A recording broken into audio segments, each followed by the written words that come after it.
Hello, everyone, and welcome back to the Sacred Rainbow Warrior. Today, I will be doing part two of the ultimate guide to plant medicine integration. I will be discussing how the difficulties of processing emotions after a journey, why some people can feel depressed or anxious after a ceremony, and what you can do if you feel lost. So all the different integration techniques.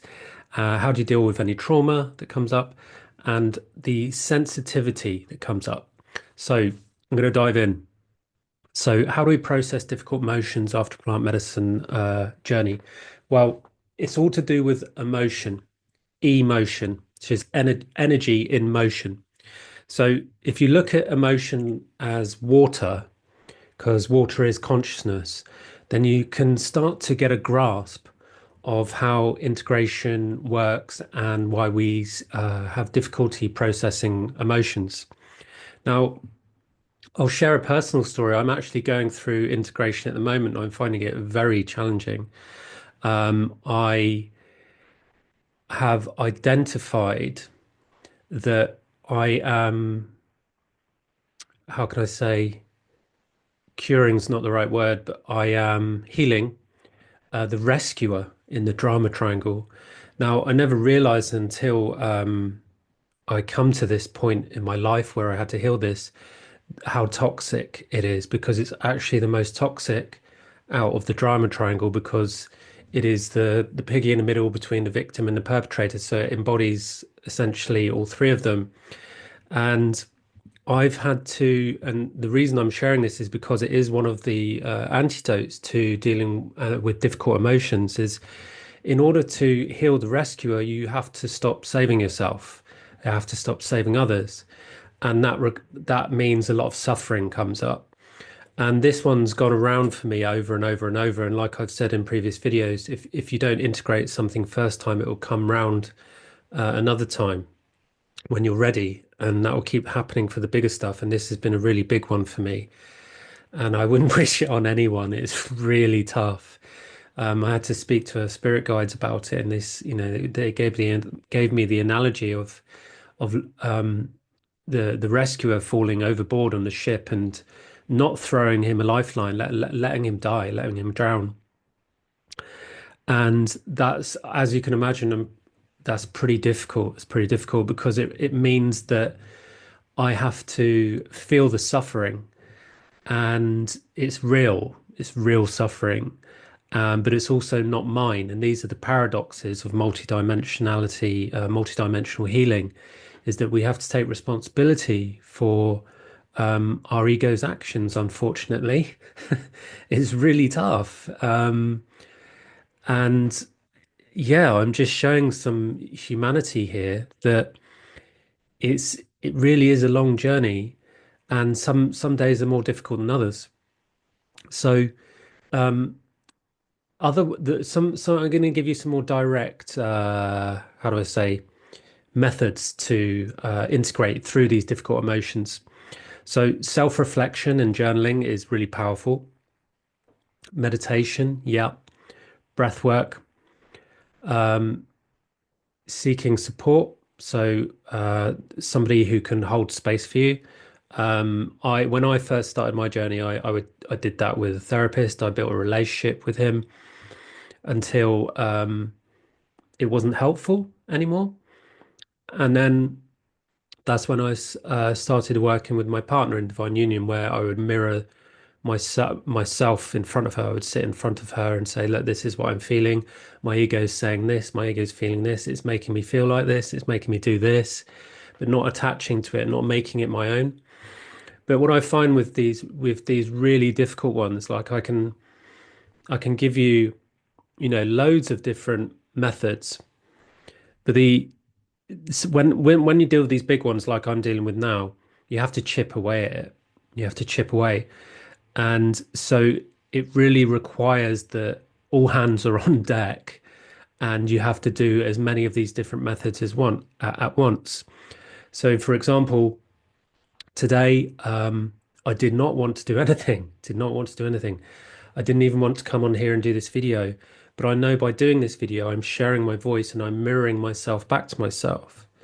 And one of the things that happens when you go through these dark nights of the soul, let's say, or these ego babies that I like to call them, is they try to silence your voice, and so by speaking up your voice, that can be really helpful. So I would encourage anyone that's having a really difficult time, just create a YouTube channel for yourself, film yourself talking about how you feel. You don't have to publish it, just put it unlisted, and then when you're ready, watch it back.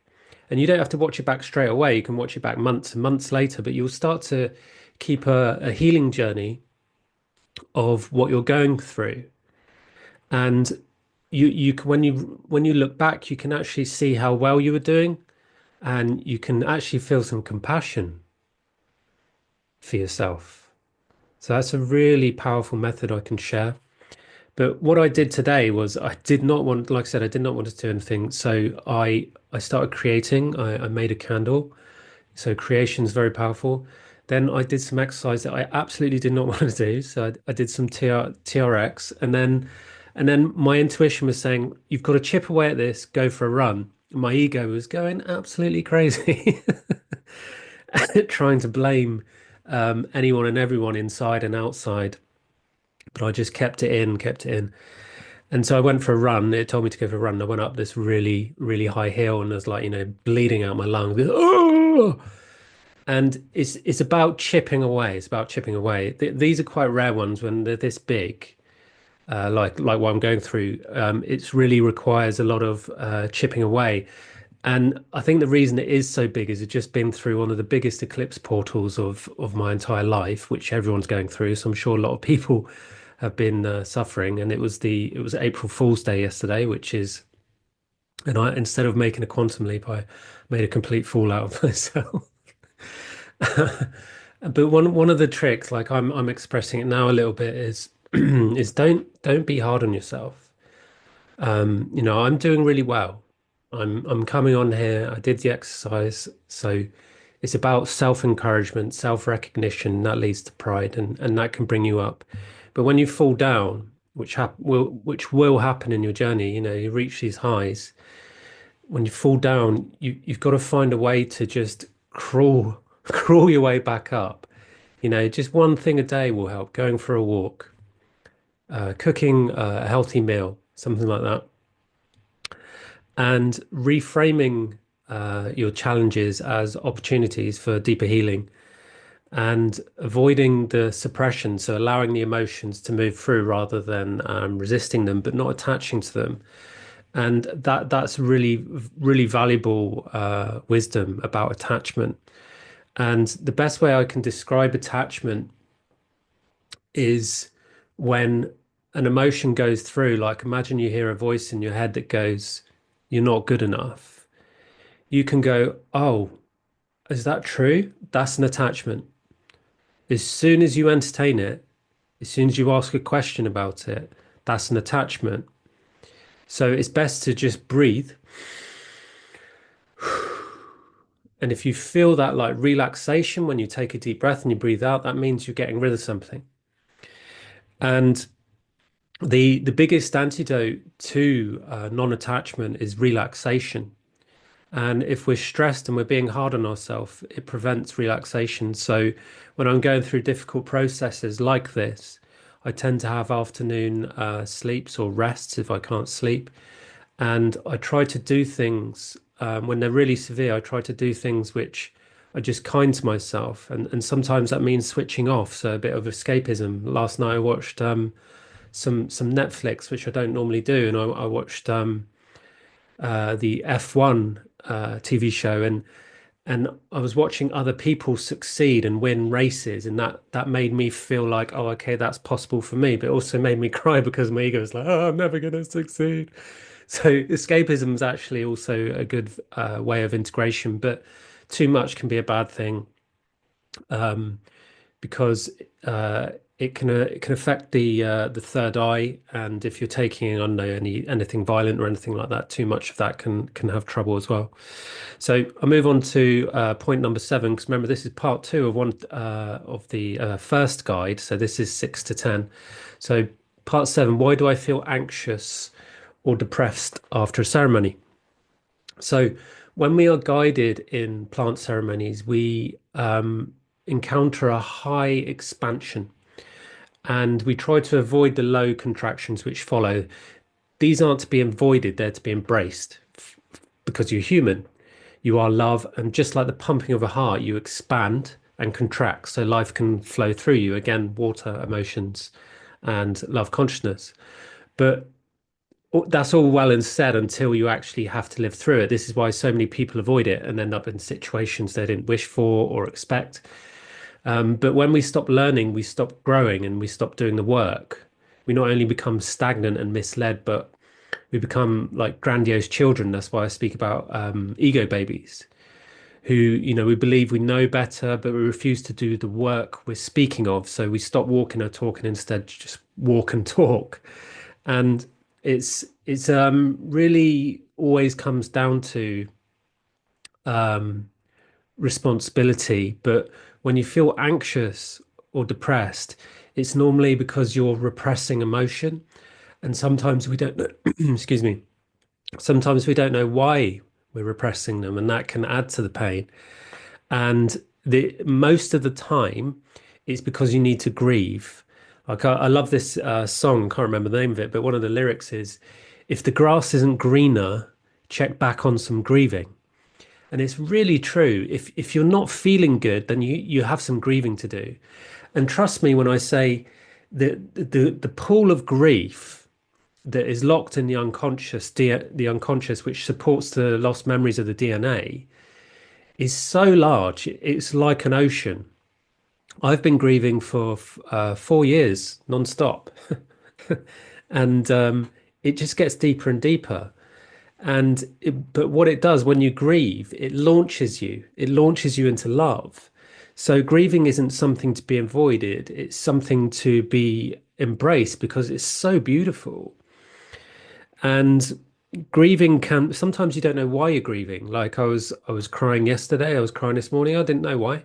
Sometimes I do know why. And it's really beautiful, but sometimes I just cry. Like, I remember I was walking across a field once with my partner and I just went started crying, and then I was like, oh well, that's done. It just kept on walking. But it you just have to allow it to move through you. I encourage crying. Crying is one of the most valuable and precious things for me personally, because I spent so many years trying to unlock my heart. And once I did, crying, it made me feel my heart and feel my emotions. And if you don't know how to identify your emotions, that happened to me. I was so deeply abused in my earlier years that I had disassociated from my feelings. And the best way to do this for me personally was to see a therapist, to see a psychotherapist, and to learn how to identify my emotions. So it doesn't have to be a psychotherapist, but someone who knows what they're doing, someone who can hold space for you. Like I sat opposite my therapist, and I express what I was going through, and he would then mirror that back to me so that I could understand what that emotion is, and he would give it a name for me, like apathy. And apathy was when I was just lying down, unable to move. And then when I felt like my life wasn't living, that was depression. And he started helping me identify all these lower emotions so that I could get to the higher emotions. And apathy is when your dreams are just not coming true, when they've been destroyed. And depression is the opposite of expression. And again, this is why I talk, why I speak, because it's a very powerful form of expression. If you're somebody that finds it difficult to speak up and speak your truth, that can be self-destructive. So that idea I said at the beginning of keeping a video diary for yourself would be really, really helpful and take you in quantum leaps. I've made some notes here. So yeah, the grief is important because there'll be unresolved trauma stuck in your body, and there are different ways that you can unlock this. One of the ways I use is if I'm trying to unlock grief, I'll put some headphones on, ear-covered headphones, so I can't hear anything, and I'll listen to music that triggers my heart. So I will lie down so that I'm more relaxed, so that I can feel it. And and if I'm feeling angry, I'll play angry songs. If I'm feeling sad, I'll play happy songs, or I'll play deep songs, slow songs. Sometimes I might reminisce and play songs from my childhood to anything that will trigger something to open up my heart. And meditation is a good one as well. But I think that one of the most powerful forms of integration is to move that emotion through you. And this happens a lot to me. I burst into tears. Is exercise when you really push yourself. Because if you're not exercising because you don't want to, that's because your ego's causing you to do that. And the only way you can push through these difficult times is with movement. And there are three pillars that I talk about. There's nutrition, so making sure you're eating healthy, no sugar, no alcohol, no polyunsaturated fats. Those are the main three that I can name that will make a huge difference in your life. And nutrition, exercise, and rest and sleep. So making sure you get a good sleep, getting rest. In Spain, I think they've got it right on target. They have a siesta in the afternoon. It's perfect. When I'm getting stressed or I feel snappy, I try to have a rest around 3 or 4 o'clock, and I make sure that my phone's not in the room, because when it is, I have a tendency to pick it up, and that blue light just keeps me awake and I can't sleep. So it's really important to remove any addictions like that, especially scrolling. Another thing that's important for moving stuck emotions of anxiety or depression is making sure you're drinking a lot of pure water, not tap water, pure water. I drink a lot of still water. Um, sorry, not still water, mineral water, to move the emotions through me. So when you speak to the water, if you do that, if you don't do that, I encourage it, because water is consciousness and it's alive. You can say, please, water, and you can speak to the water in your body as well. Please, can you wash, move out these lower emotions or anything that is no longer serving me out? And it's to make sure you keep hydrated and to keep moving those emotions, washing them out. It's really, really important. One of our guides said this years ago to us, is to just keep drinking water. And I realized that when I moved house, I started drinking a lot less water, and I started to have like a buildup of egoic integration. So drinking lots of water is really, really important and really powerful.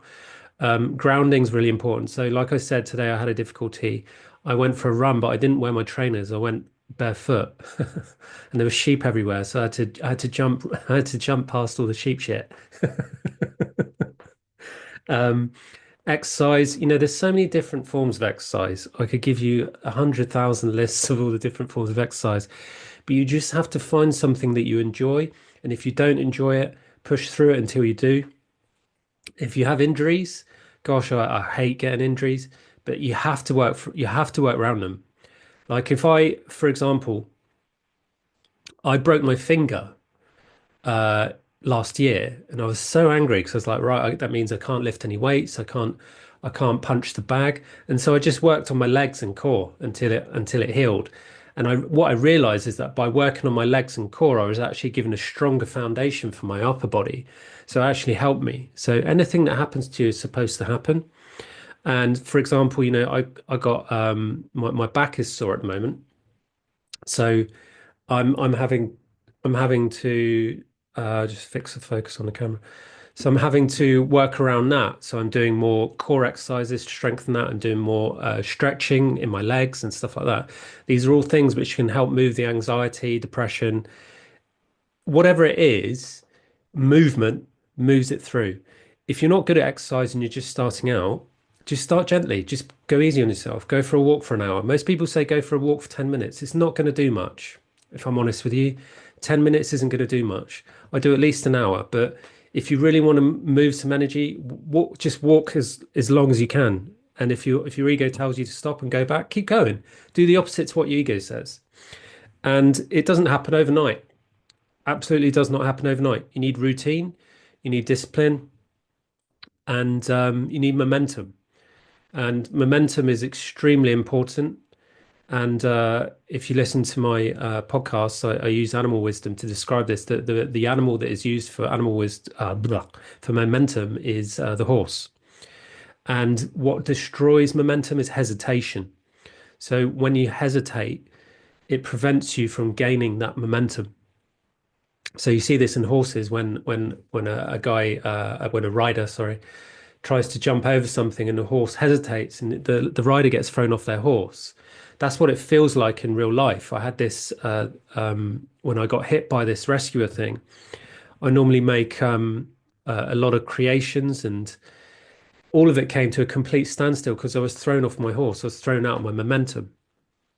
And it shows in episode 17 of my podcast. I actually tell the story because my art comes to life and I was thrown off my horse in the story. I cannot tell you how disruptive it is. That's actually the shadow of the horse, disruption. It's so disruptive. So keeping momentum with what you're doing is really, really important. Okay, what else have I got? Yeah, stillness exercises like uh I do a lot of Chinese stuff like horse stance, that I learned from Kung Fu. So anything that is like calisthenic, like holding a plank, um, is really good, or yoga, anything where you're holding an exercise, which is difficult, that allows movement to go through that. That's really good. Pilates, I'm a big fan of that. When you go for a walk, make sure it's in nature. Nature spirits will help. And um, remember these emotions that move through, they're temporary. They're not underlying mental health concerns. They are um, a, a collection of toxic emotions that are built up through ignorance, through avoiding the shame and not knowing how to move it through the body. You'll see that people in life who look after themselves, who eat properly, sleep properly, exercise properly, you'll see that more often than not, they're successful and happy. And it's because they've managed to push through that pain barrier. And some people are more affluent, let's say, than others. Yeah, but there are a lot of people out there like myself who've started from the bottom and just pushed through. And yeah, it's not easy. And I always say this, you can't do it on your own. But if you are on your own, I offer coaching services, and you can always comment in my videos and reach out. But there's always people available to help you. When I first started, I got a job, and which I was really happy about. And the first thing I did when I got paid was I hired a fitness instructor, and eventually became friends with him. And he taught me how to look after certain parts of my body. And what I did was every time somebody taught me something, I would learn from that and integrate that so that I could do that on my own. Okay, so let's move on to the next one. What should I do? These are common questions. What should I do if I feel lost after a ceremony experience? So feeling lost is part of the contraction, and it's a sign of transformation.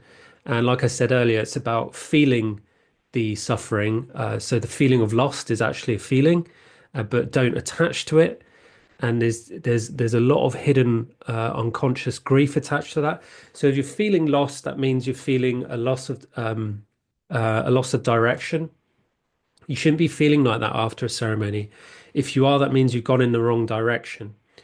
If you've been misled by your own guidance, your own inner guidance, or somebody who is guiding you, that's a very toxic sign, because after any ceremonial experience like meditation or anything like that as well, there should be an enormous amount of opening and joy and happiness.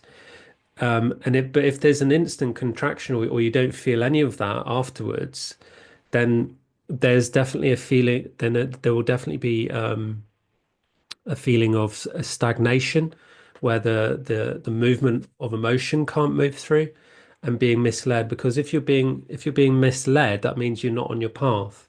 Because when I'm on my path, I'm extremely happy, and when I'm off my path, I'm like, what? Whoa, what's going on? Where am I? What's going on? So it's really to do with that. Um, yeah, I always say this, the most powerful form of integration is sharing. So when I met my partner, I'd never met anyone like her, and we had this joint cause, this joint purpose, this joint passion of healing. And just before I met her, I was learning how to speak my emotions in front of other people without feeling emotions of shame. And the best way I can teach this is if you pretend you are sat round a fire with somebody opposite you, so you're sat at a fire. If what you're afraid, if you're afraid to share of something, if you're afraid of shame or humiliation, that whatever that is, let's just give it a name for a moment to make this easier for me to explain.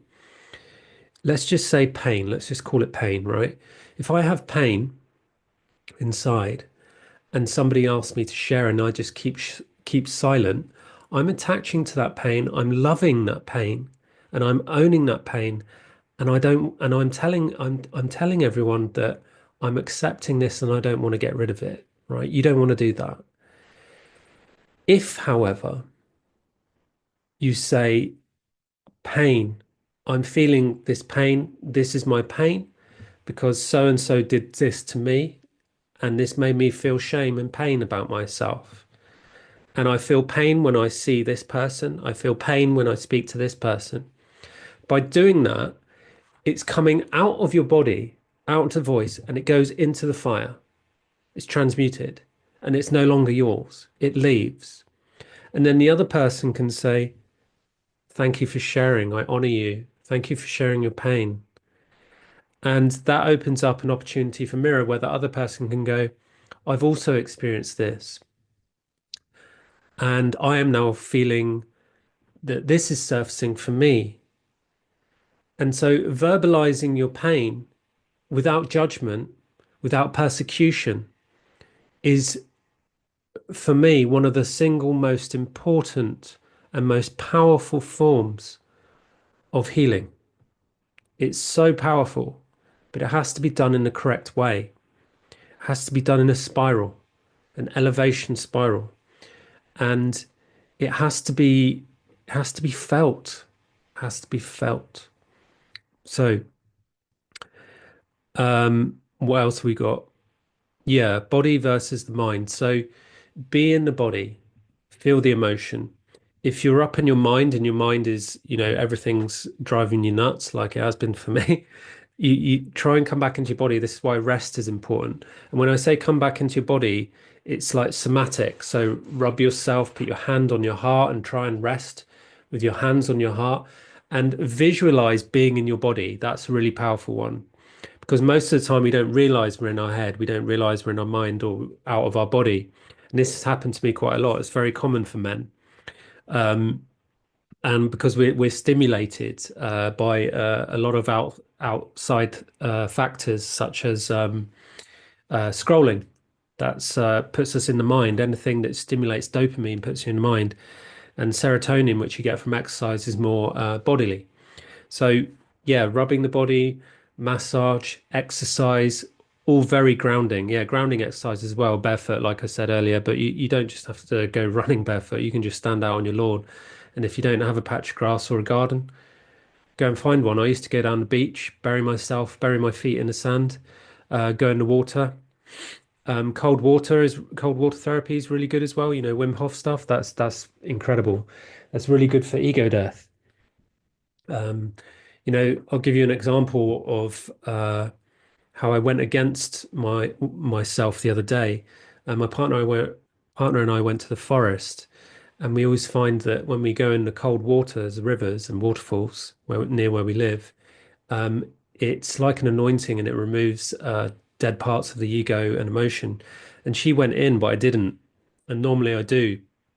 And I should have went in, but my ego was saying, no, don't, it's too cold, it's too cold. But those kind of things are sacrifices, and they really help. They really help clear out those, like I said, those dead parts of the ego. Yeah, I said crying. Crying is encouraged. Crying, yeah. Grounding, seeking guidance from integrated mental, spiritual, practice self-compassion. Yeah, practicing self-compassion and trusting that clarity will emerge with time. Yeah. So self-compassion is I always found this challenging one to describe, because before compassion there's pity. Pity is extremely toxic, and pity is the kind of thing that leads to really deep, dark stuff. You just don't want to go there. Pity is when people just are playing, not playing, but well, it is a form of play, because the ego makes us act out our dark emotions that we attach to. So acting out pity is like, oh, nothing ever goes well for me. Oh, fuck my life. Oh, it's nothing worth it. Nobody listens to me anyway. Everything's negative. That's pity. That's self-pity.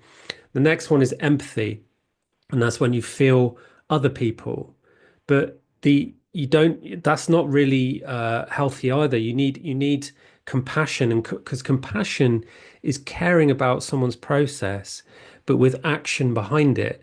And I'm not talking about rescuing someone, I'm talking about self-compassion.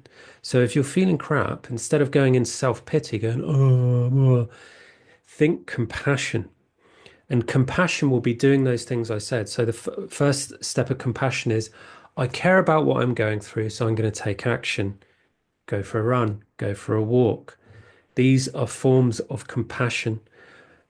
Gentle compassion would be resting, writing. If you can do higher self journaling, just write what comes up, practice. Just write how you feel, keep a diary. It's so powerful. And because you're writing it out.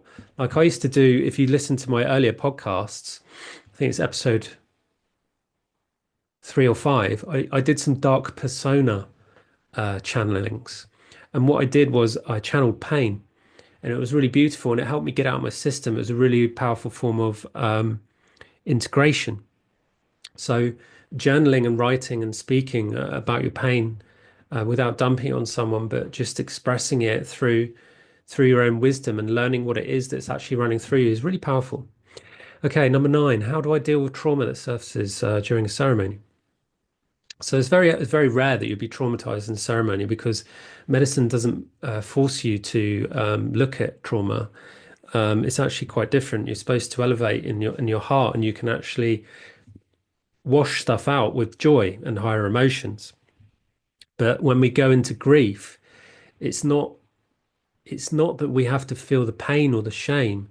It's that we have to let go of it, and that's what grief is. And grief opens the heart, and that's a really beautiful. That's not traumatic, but your soul will only guide you to love. So again, if we practice being in the body,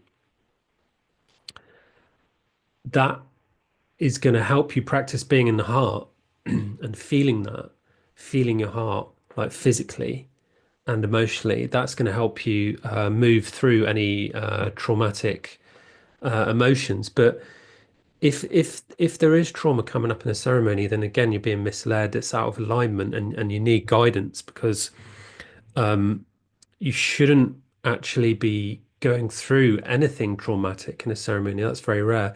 If you are, I would, yeah, reach out to me, and I can guide you through that.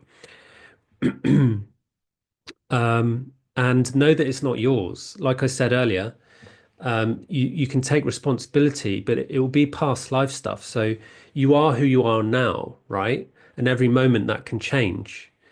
And so if you're feeling trauma from the past, that's an old part of you that you can allow die by honoring that, by acknowledging it, like by acknowledging that that you felt that and you went through that. And if it is traumatic, again, you probably need support. And there's plenty of support out there.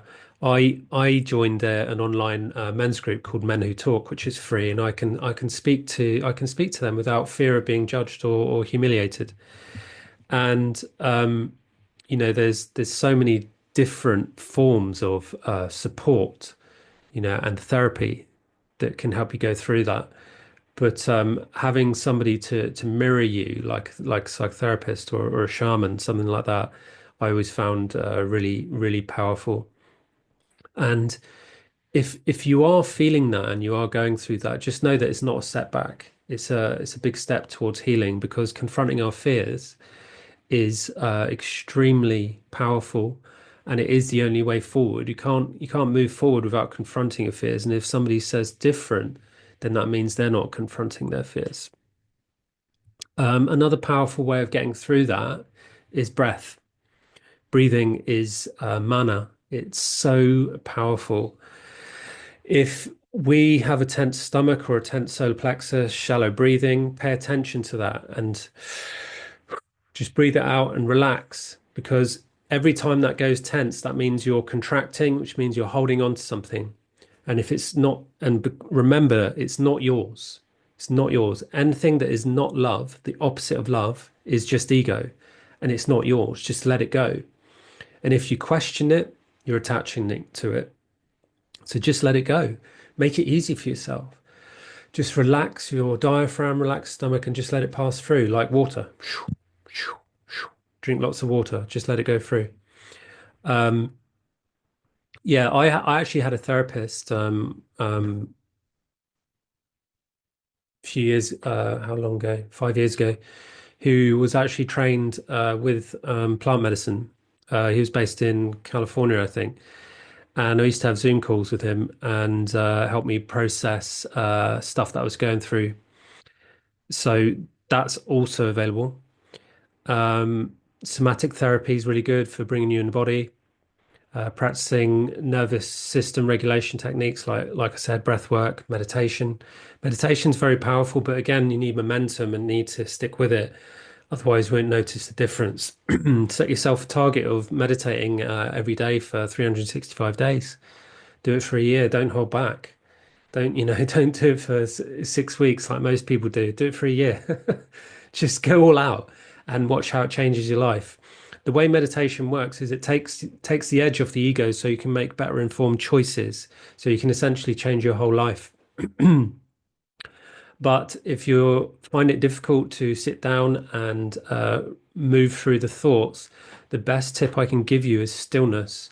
Now, the difficulty with stillness is you come up with itches, or you know something where you just have to move, or oh, it's just really itchy. I'm just going to itch it once.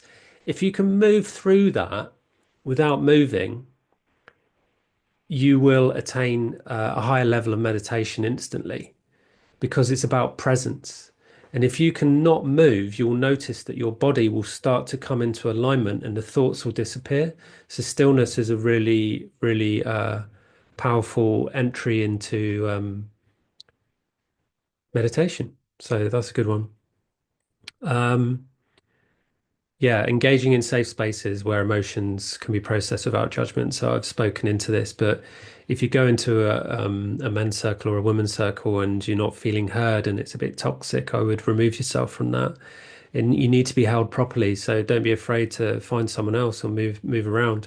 When I was online sharing with men, it was men from all over the country, like some all over the world. Sorry, some guys wanted to come in a British group because they didn't want to share in their country, because in case somebody knew. There's a lot of shame around sharing emotion. It really needs to stop. There's no shame, because it's not yours. It's just ego. And if you understand what ego is, I did a video on it. I've done a video on it, what ego is. Then you know that it's not yours, and so there's no shame attached to it. Shame is the lie. Shame is the trick. The truth is to just go head on and face the shame and just move through it, and love returns and takes its place. But there's also the process of honoring the process, which is what I'm going through, the suffering. Healing trauma takes time. It does. And integration is so important, it is the key. And the key to integration is being in the heart. So it all takes time, unfortunately. There are shortcuts, healthy shortcuts, and I offer coaching on this. And if you are struggling with money, I offer concession rates as well. So, or you can just contact my emails on YouTube as well, but you can just leave comments in the video. Number 10, why do I feel so sensitive after a ceremony? It's because you're kicking up silt, right? You're kicking up the stuff that wants to be seen. It's like if you go scuba diving, one of the most dangerous things you can do if you're in cave diving, I did a cave diving course, is kick up silt because it reduces visibility from 100% to zero. And you can get lost and you can run out of air and you can drown. So when you're feeling sensitive after a ceremony, it's because you've been kicking up the silt. So it's the best way to get rid of the silt is to let it settle again, which means rest. If you start attaching to it and throwing your toys out the pram, you're just going to kick up more silt. So it's about being calm, feel the vulnerability, and just be raw. That's why it's so best. That's why it's best to rest and stay away from busy crowds, at work or people. So if you are planning a ceremony, make sure you have at least 2 days rest afterwards, because you need to be able to process your emotions for you. And integration is, like I said, it's key. And it's about accepting your own energy, being in your own energy. If you're around other people, even your partner, it leads to codependency. And it's quite advanced, actually, healing codependency. I've been doing it from with my partner, and codependency originates from loneliness, a deep unconscious loneliness.